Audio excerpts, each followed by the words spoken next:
आज हम बनाने जा रहे हैं पुष्प का बीजांड, आवृत बीजी पुष्प का बीजांड। और उसके कौन कौन से भाग होते हैं उसके बारे में देखिए।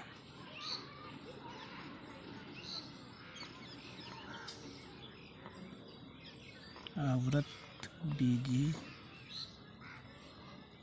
पुष्प का बीजांड।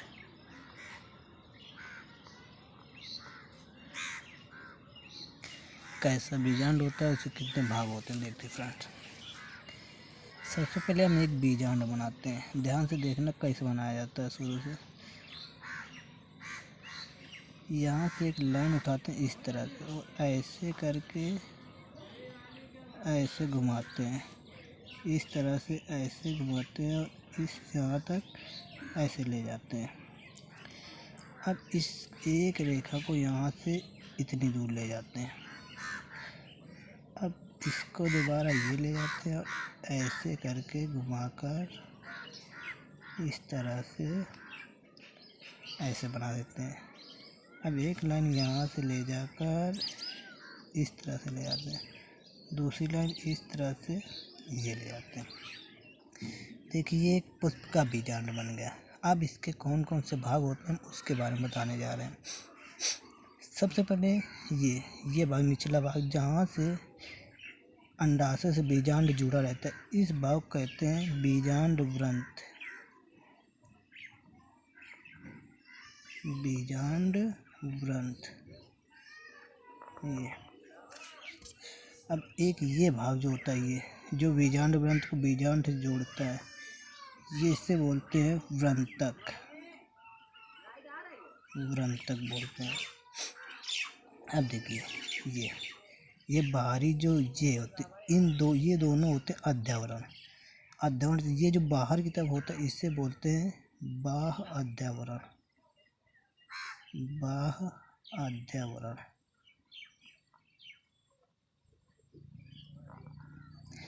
अब एक अंदर की तरफ ये होता है, ये भी एक अध्यावरण, इससे बोलते हैं अंतः अध्यावरण। अंतः अध्यावरण। अब देखते हैं एक ये खाली स्थान होता है, ये इन दोनों अध्यावरण के बीच में, इसे बोलते हैं निभाग।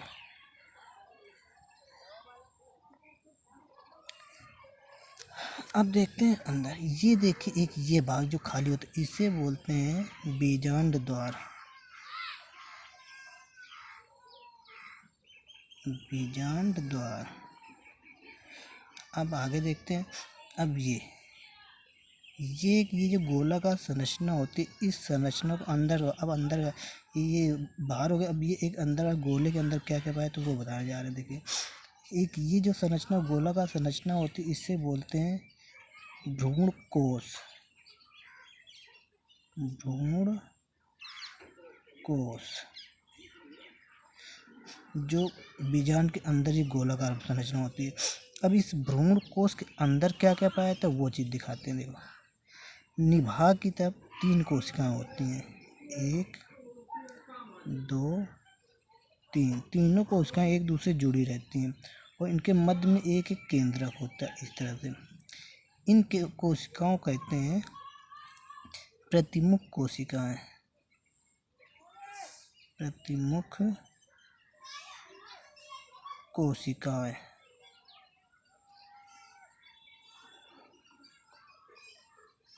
प्रतिमुख कोशिकाएं। अब देखिए 3 कोशिकाएं इस तरफ होती हैं बीजांड द्वार की तरफ। एक कोशिका बड़ी होती है, इससे बोलते हैं अंड कोशिका। अंड कोशिका। अब 2 कोशिकाएं बगल में होती हैं, ऐसे एक ऐसे, ये इन दोनों कोशिकाओं को बोला जाता है सहायक कोशिकाएं। सहायक कोशिकाएं।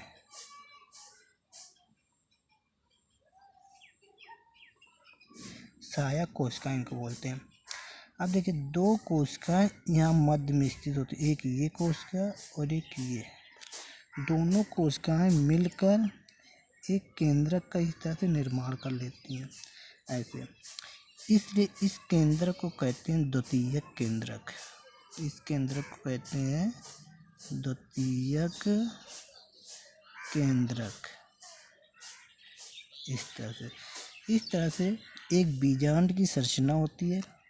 देखिए कितना आसान है बीजांड बनाना। इसके इतने भाग होते हैं।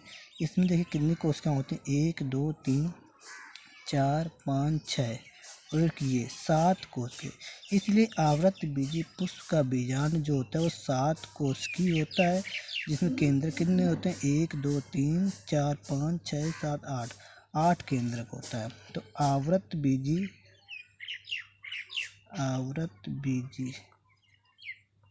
बीजांड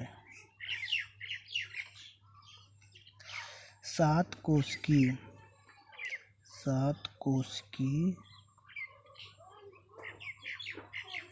एवं 8 केंद्रकीय होता है। 8 केंद्रकीय होता है। इसमें क्या होता है, इसमें ये जो अंड कोशिका होती है, इसी कोशिका में नर युग्मक आकर अर्थात परागकण आकर, परागकण से जो नर युग्मक आते हैं वो यहाँ पर आके अंड कोशिका से जनन करते हैं और जिसके बाद में एक भ्रूण का निर्माण होता है, जो एक ऐसी प्रक्रिया, ये हम जनन की प्रक्रिया हम बाद में आपको बताते हैं। आज का बीजांड आपको कैसे समझ आया? अगर समझ में आया हो तो कमेंट बॉक्स में लिखना और प्लीज़ चैनल को सब्सक्राइब करिए। थैंक्स।